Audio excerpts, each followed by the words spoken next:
আজকের যেই ব্যানার দেখছিলাম আপনারা কর্মসূচি শেষ করে ফেললেন, আজকের এই আসলে পুরো বিষয়টা আসলে যদি একটু আমাদেরকে বলতেন, অল্প সময়ের মধ্যে যদি একটু বলতেন আপনার পরিচয় এবং আপনাদের আজকের লক্ষ্য উদ্দেশ্য। আমার নাম শুভাংশু চক্রবর্তী, আমি কেন্দ্রীয় সমন্বয়ক বাংলাদেশের সাম্যবাদী আন্দোলন নারী মুক্তি কেন্দ্র, আমাদের একটা সহযোগী নারী সংগঠন। এখানে আপনারা যারা দিনাজপুরে থাকেন তারা জানেন একটা ঐতিহাসিক ঘটনা, একটা শ্রমজীবী নারীর পক্ষে বাস্তবে লক্ষ নারী পুরুষ যুবক যে বিদ্রোহ করেছিল, অন্যায়ের বিরুদ্ধে প্রতিবাদ করেছিল, এবং সেই প্রতিবাদ আমাদের আগামী দিনে পথ চলার পথে একটা নির্দেশনা হিসেবে আমাদের সামনে আমরা ধারণ করি এই ইতিহাসকে।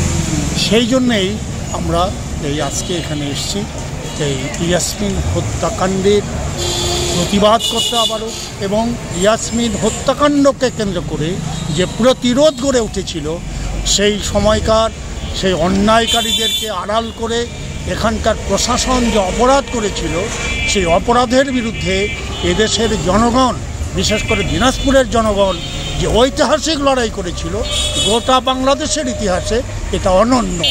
এই যে অনন্য একটা ইতিহাস, সেই ইতিহাসটা আমরা শুধু দিনাজপুরে স্মরণ করছি না, আপনাকে আমি জানিয়ে রাখি আজকে গোটা বাংলাদেশে নারী নির্যাতন প্রতিরোধ কমিটির নামে গোটা বাংলাদেশে আজকে ইয়াসমিন হত্যার প্রতিবাদে প্রতিরোধ দিবসের আত্মত্যাগের যে ইতিহাস যারা সৃষ্টি করেছেন তাদেরকে স্মরণ করা হচ্ছে।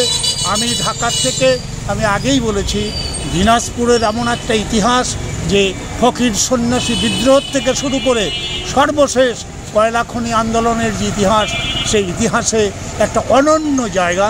সেই অনন্য একটা জায়গাকে স্মরণ করা, তাদের প্রতি শ্রদ্ধা জানানোর জন্যে আমি এখানে এসেছি, এবং তার জন্যেই আমি আপনাদেরকেও সবাইকে এটার মাধ্যমে ধন্যবাদ জানিয়ে আমার যে ভূমিকা সেই ভূমিকার কথা স্মরণ করছি। আপনাদের ধন্যবাদ। ধন্যবাদ।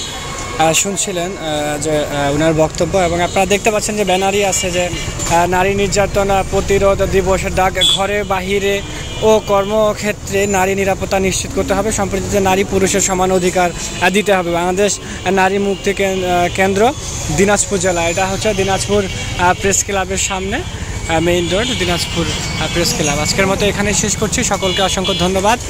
Thanks all news.